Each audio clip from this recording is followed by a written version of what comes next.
Hello, everyone. Welcome to the Design Duo with myself, Skye Fingelson. And Roxanne Kirby. As well as me, Cassidy Ziegler.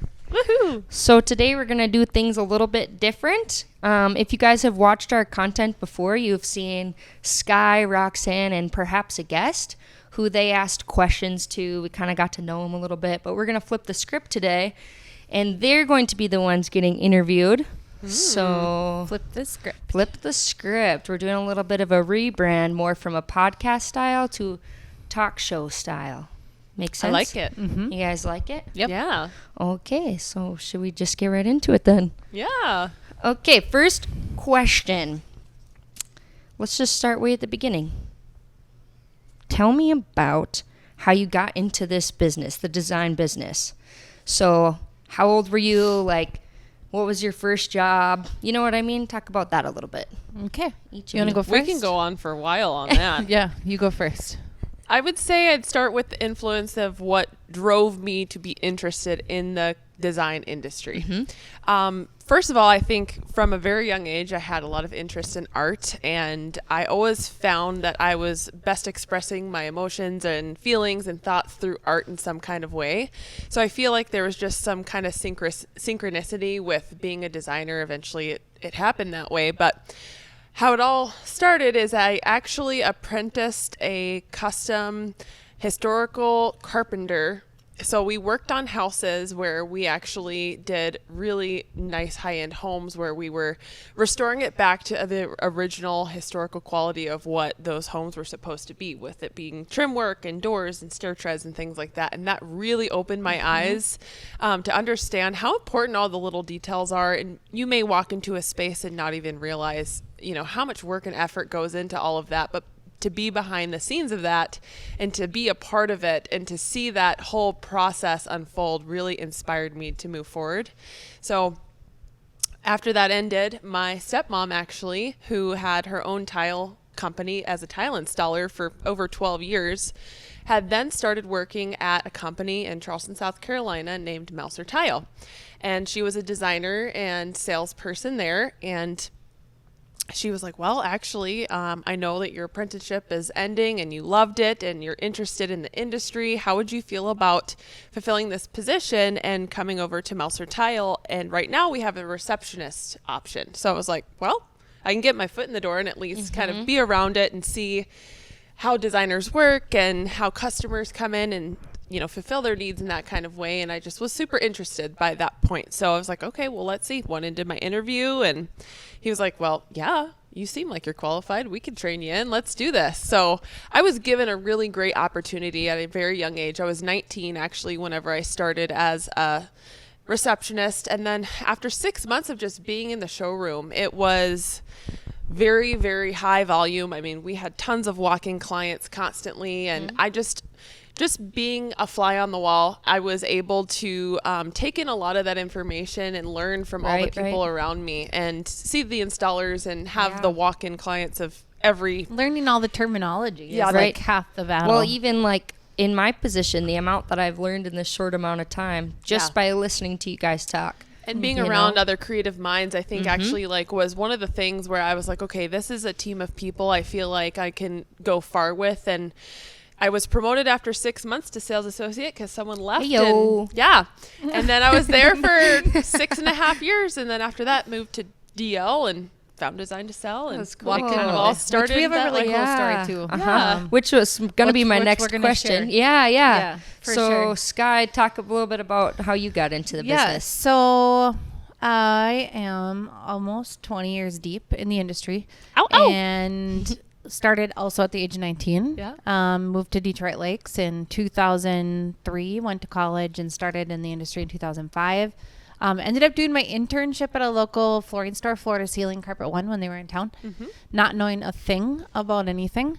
And was told that it would take me over a year to even know what I was talking about. And they were right. It was a lot to learn and very overwhelming. In fact, at one point I had my manager say, hey, come on, Skye, let's go for a drive. And something I'll never forget, he told me at that point, you either sink or swim. And I was like, holy crap, I'm going to get fired. I gotta learn this. Yeah.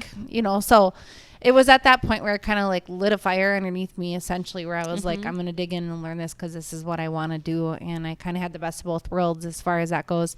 Worked there for 4 years, went to another company for 10 years, and then ended up opening up Design to Sell, where I really truly feel like I was finally able to spread my wings and fly.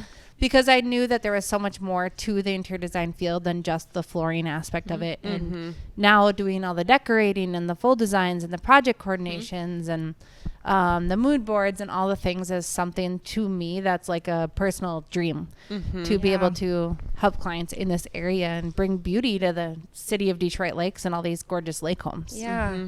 So I think what's cool about you two is that breaking into the business, especially so young, you had to have a passion for what you were doing. Oh, for right? sure. Well, and they say too, like I've been told this from various reps and people throughout the years, but once you start this industry, it's an industry that you fall in love with. Absolutely. And an industry that very few people end up leaving because you're passionate about it. And when you're passionate about something, it's like, to us, it's not even like going to work every day. Right. Yeah. It's like you go to a job that you love every single day. I couldn't imagine doing anything else. I mean, I've thought about it in the past and I'm just like, yeah, but then I would be, you know, at an office all day, or I would be doing the same thing day in and day out. And it's like the involvement of being a designer and being involved with everybody in this creative field and working with the contractors and electricians and everybody. I mean, you just learn something new every day, and it's kind of like this flower that keeps blossoming. It's like you can't stop growing. There's so many aspects and sides of the industry to learn and the terminology and all the fun things, but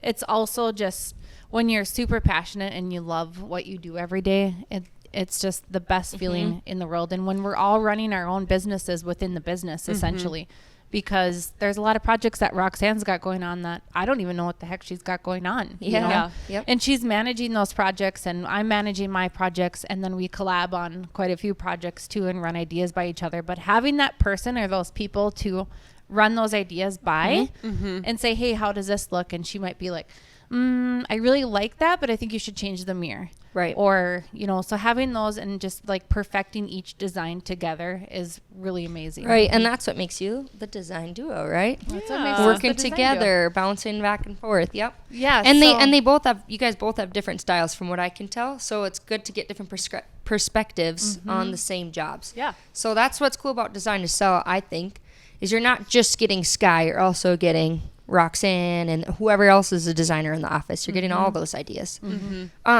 Okay, so let's talk about, we talked about how you guys got into the industry, and then I was going to ask you how it evolved, which you kind of touched on. But let's talk about how your guys' relationship started. I heard rumor of a very extensive resume. and, and so Roxanne comes from South Carolina. Talk a little bit about how you got here and then what maybe your first impression was of Roxanne. Okay. Yeah. So, do you want to start or do you want me to start? You can start. Okay. I'll fill the gaps. So first of all, not only, you know, Roxanne and I met when Roxanne walked through the door one day at Design to Sell. Basically, I was busy back in my office. I had another gal to say, hey, there's someone here to see you. And I was super busy at the time because we were kind of shorthanded, and went out there, and here stands a beautiful Roxanne with a resume about this thick of totally detailed all of her things. And that's, if you know Roxanne, you know that she is definitely like very much that way, very thorough, where I'm more just like straight to the point. So she handed me that resume, and I took it and I went back to my office, and, you know, I had just hired somebody. So I thought, well, I'm not going to take this girl on right now. And the other gal comes in and she peeks her head around the corner and she goes, you know, Skye, stuff like this doesn't just happen. This girl from South Carolina with 6 years of experience and a resume looking the way that did. And I was like, oh, shoot, she's totally right. So I called Roxanne, and I'm going to let you take over this part because I think you like telling this side. It was really interesting to walk into Design to Sell first and foremost, because whenever I had been around town, I had this resume, I had these hopes, and the one thing that I had lined up for a job at that point was like Menards, and nothing against Menards, but I mean, I just felt like there was so much more to be had within the industry, and I was like, I just feel like I got to do some more digging here. So stepped into Design to Sell, and instantly it was like, the angels like parted the skies, and it just felt like the right place. And you know, there was just like this vibe about it, and obviously like meeting the people in the front desk and them being very kind and, you know, outgoing and taking the time to talk to me first and foremost was like very it meant a lot to me because Yep. I was new here and I didn't have any friends. I had just been here a couple weeks and I was still settling in. And I Sure. was like, oh, Lord, if this is not the place for me, then I don't even know if I'm supposed to be here. Right. Yeah. Anywho, so it happened super duper quickly. Skye briefly talked to me in the office, and I knew she was busy, so I didn't want to bug her. But I guess she had to look at the resume, and her and the other gal She had found talked. time. It took to me read 5 hours through- to read it. Just gonna say, she had to carve out the There's afternoon. a lot of pictures, okay? Yeah. But she almost, I mean, I want to say that same day she said, I want to have you come in for an interview Right. at the very least. And she also followed up with an email after that too. And I was like, whoa, She okay, likes she me. really likes me. And I told my friend's mom at the time what was going on. She was like, well, you know what? Like you need to play it, you need to play it cool here. Like you've got options. Like you've got options. So when you go in there, you got to tell them this other opportunity you got on the table. And I was like, okay, yeah, I that's literally a good tried idea. not to laugh. It was funny. So anyway, I almost burst out laughing. I looked at her like, She's like, I got this going on, and you're like, you don't. yeah, it's pretty much how it happened. And she's like, oh, okay, yeah. And so anyways, got into her office. She sat me down. We had a conversation. It's just like we knew each other for a very long time. Oh. It just felt super duper Yeah. natural. And to the point where I still actually remember what she was wearing during the interview. Yeah. yeah, I was wearing an orange long sleeve shirt and I was fuzzy wearing vest. a fuzzy Oh, you vest. guys are and so she was cute. like, I remember what she was wearing. I always say that the right path is the easiest path. If it's supposed to be the one you're going down, it's When going to all happen the stars quick. align. Yeah, Yeah. it's going Yeah. to happen quick. Yeah. Yeah. So, yeah, cool. So needless to say, obviously our friendship grew and we not only are business colleagues, but we're Yeah. also very great friends and Yes. came together to Uh-huh. open up a lure. Yeah. And Gosh, the coolest thing and now we've she's ever been done. here for how many years? 3? 3. 3 years. Mhm. it's so cool. You guys are just leading me right into my next question. And I am working on trapping her into Detroit Lakes so that she can never leave. No options. Roxanne was talking earlier about quitting everything and buying a van to And live living down, by the river.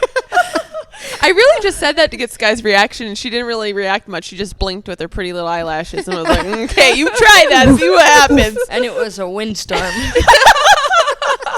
Like caterpillars. I just like to mess with her sometimes. You guys are funny. Yeah. Okay, so we talked about meeting. We talked about how your friendship evolved. Okay, let's talk a little bit about the culture that's been built. Kind Ooh, of starting yeah. with you two. Like, let's talk about that a little bit. Not just within our office, because that's great, can attest. But I mean with the community as well.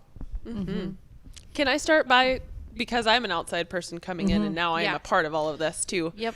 I'd like to say that I think Skye's biggest dream and the motivating force behind her whole vision for Design to Sell has been to bring a more specific, customized option for people to come whenever they are looking for a renovation or interior design work or something along those lines of anything that we offer here at Design to Sell and Allure, because it's not just a box store. You know, it's somebody who came from Valley City, which is a pretty small town, and then made her dreams come true in DL.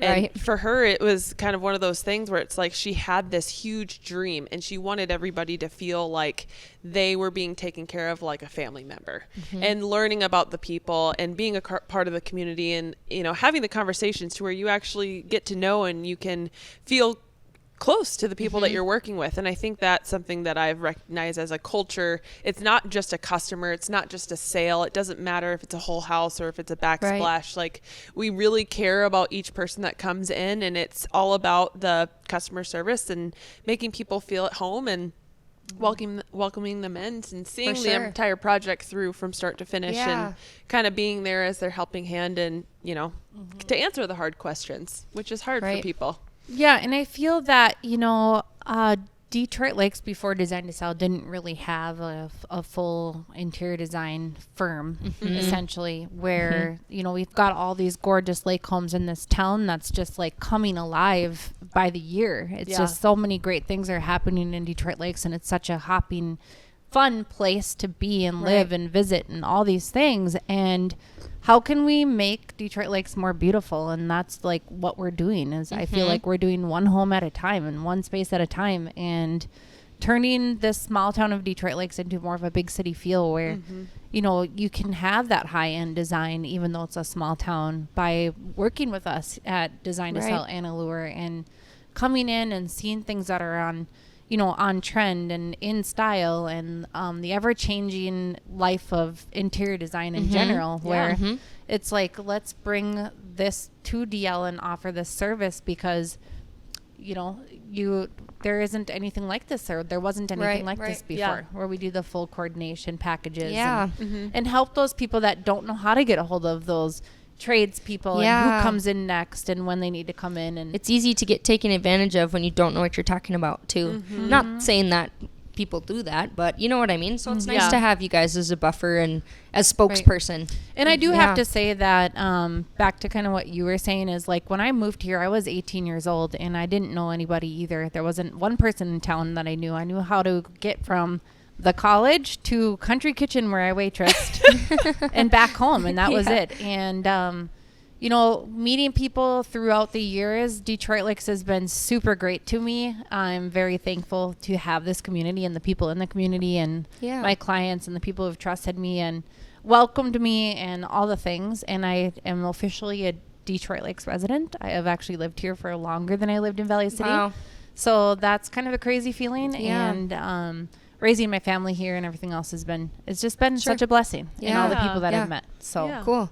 So like how we say, it's important to love how you live. It's also equally as important to love where you live. So we're thankful for Detroit Lakes and the community. So I'm going to redirect a little bit here. We've talked about a lot of positives, you know, the clients, the work you do, you love it. Let's talk about some pet peeves of the industry. And then after that, without naming names or giving hints, tell me about your worst customer experience. Oh boy.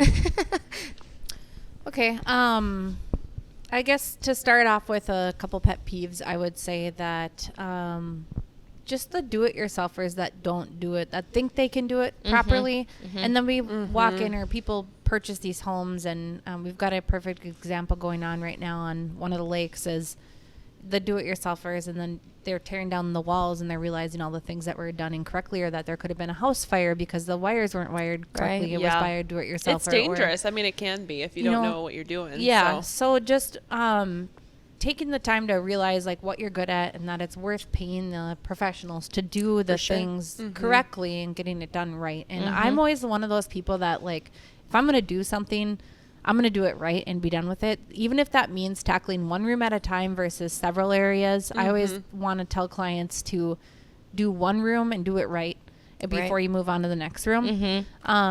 So I'd say that's probably one of my biggest pet peeves is seeing kind of like the projects being done incorrectly. Right. When it's like way more work for you. Yeah. It's just more work for everybody. Yeah.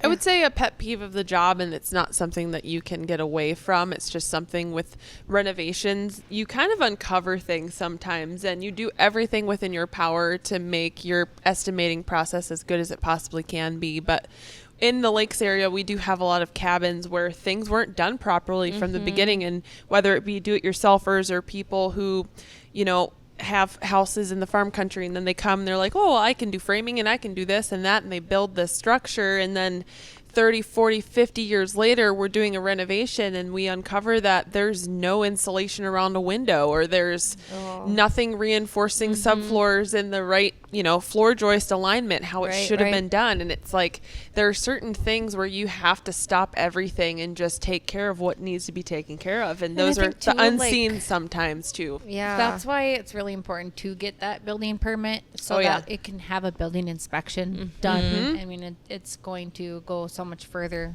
down the line because of, you know, a lot of these cabins are super old and there wasn't as strict of building permit rules and, you know, inspection rules and things like that back in the day. But the probably, you know, worst client experience, I don't know. I'd have to think about that. I mean, it's not like I've had a lot of them by any means. You know, I have one specifically. Okay, go ahead. This goes back to when I was back home in South Carolina. And Sure. I think it was whenever I was fairly new within the industry.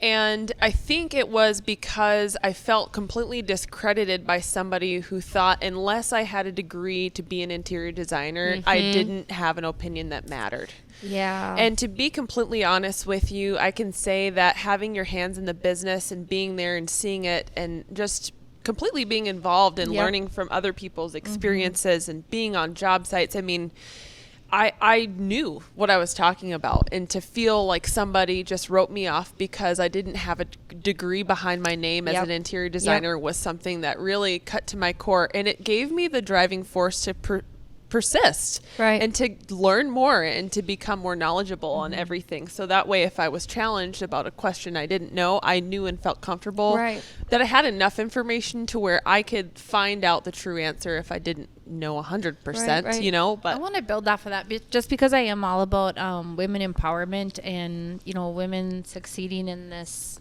basically male dominated industry of construction. I've had several, you know, like burly male contractors in the past that have, you know, treated me like I was maybe this big and didn't know what I was talking about because I was a woman. So when things like that happen to me personally, it just makes me want to try even harder. Oh, same. And it's almost like a little fire that you know, you're just like, you know what, I am too strong for this, and I am going to prove myself. And I think that women need to do what they want to do and have a passion and a drive, and they have a place in everything. Yes. And so women empowerment at Design to Sell is very huge. It's and a huge part of the culture for sure. It's a huge part of the culture, and just earning that respect of equalness. And, you know, I think women are very important in the construction industry as far as designers or any other role that they play. Yeah, I agree. That was cool. Inspiring. Cheers to womanhood. All right, so let's see here. Let's ask a fun question. I don't have anything written down for this, but let's ask something fun. Question Jeopardy. Yeah, question Jeopardy. Let's see. You only get to design one type of room for the rest of your career. What's it going to be? Kitchen. For me. Kitchen. Yeah? I'm going to say master bathroom. Ooh. Primary bathroom. Yeah. Why? Because I feel like in a primary or master bathroom, you can be super creative when working with tile, and just the overall, you know, showers and the tubs. And I have the most fun designing bathrooms. I think that bathrooms they have a lot of detail that goes into them, and I really like all that detail, down to the faucets and the hardware and the shower heads and all the things. So for me, that's what I would say. Yeah. Bathrooms. Cool.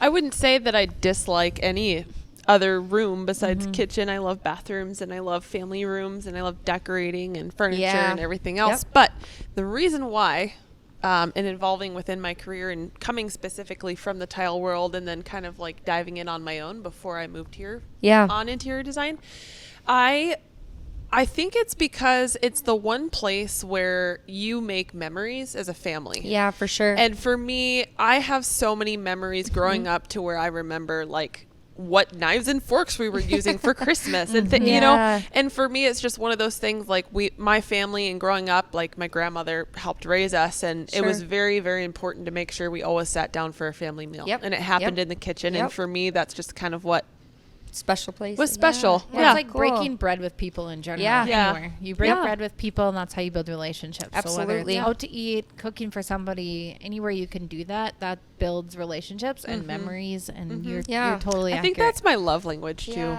Yeah. Cool. But can I add to that too? Please.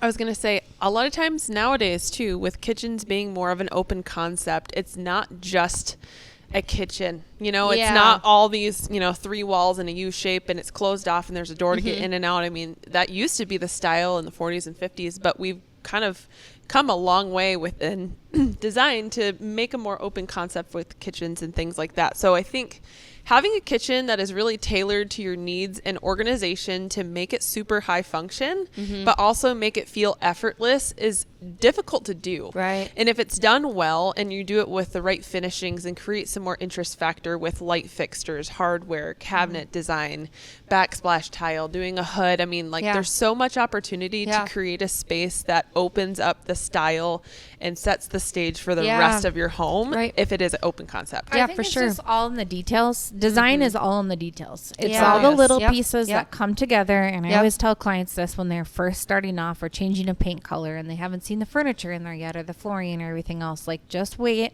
till it all comes together because it's all Trust in the those process. little details. I also really enjoy, we've done a couple of super fun commercial spaces in the last year. And I've really enjoyed doing those as well because it's an area where the community can come together, like Bucks Mill, and use and have fun in and create memories in, and just doing super unique, fun things again to help beautify the city of Detroit Lakes and other areas is pretty awesome. So, on the topic of Bucks Mill, that's one of my questions I was going to ask. You just touched on it all. Good job, Skye. Love it. Okay, so you're the design duo. That's a project you guys did together.